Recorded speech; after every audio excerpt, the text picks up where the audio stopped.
Les émissions dramatiques du Club d'Essai ont toujours été pour nous l'occasion d'insister sur l'importance du langage et du style. C'est pourquoi souvent nous avons présenté des textes classiques, pourquoi nous avons consacré la première émission du Club d'Essai à quelques personnages cornéliens. Nous avions cherché alors à rassembler au cours d'une même soirée plusieurs héros du théâtre de Corneille, de Rodrigue à Suréna, usant de la liberté que nous offrait le micro. C'est une expérience analogue que nous faisons ce soir. Comme je téléphonais voilà quelque temps à Maurice Clavel, il me parla de l'adaptation qu'il était en train de faire des Henri IV de Shakespeare.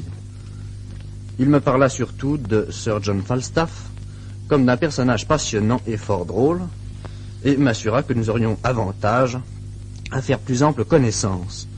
Il me cita plusieurs traits qui m'encouragèrent en effet à l'inviter ce soir. Je pensais que la radio nous permettrait justement, en écoutant d'abord l'adaptateur nous présenter son personnage, ensuite le personnage lui-même, de saisir, de voir l'étonnant Falstaff avec les yeux de Maurice Clavel.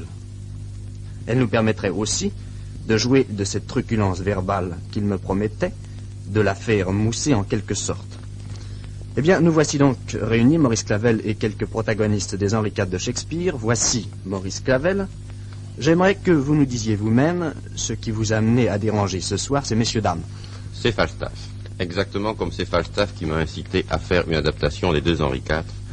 Car Falstaff me semble non seulement le personnage le plus comique du théâtre de Shakespeare, mais encore le personnage le plus comique du théâtre de tous les temps.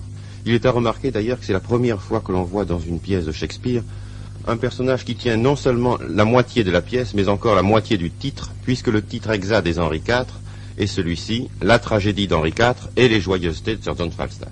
Mais est-ce que vous savez pourquoi ce personnage si important n'a jamais été encore introduit en France? Je me le demande. D'ailleurs, il a été introduit en France, car devant le succès incroyable du Falstaff des Henri IV, Shakespeare a écrit Les Joyeuses Commères de Windsor, et les Joyeuses Commères de Windsor ont été déjà représentées sur une scène française. Si le Falstaff des Henri IV n'a pas paru sur une scène française, cela tient, je crois, à ceci.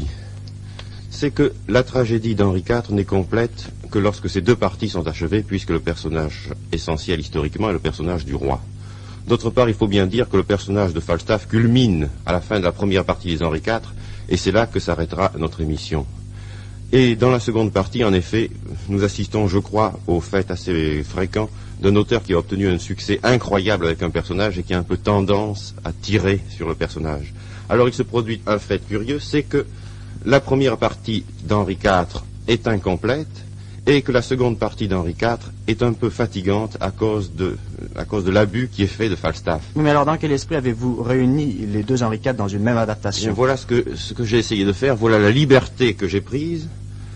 J'ai constaté que la première partie des Henri IV était admirable, que la seconde partie d'Henri IV s'usait, même historiquement d'ailleurs, car la première partie des Henri IV représente la conspiration de Percy et de Northumberland contre le roi Henri IV, et elle est très belle et très valable historiquement. La seconde partie représente simplement une autre conspiration contre le roi, et cela se répète un petit peu. Il y a, à vrai dire, la fin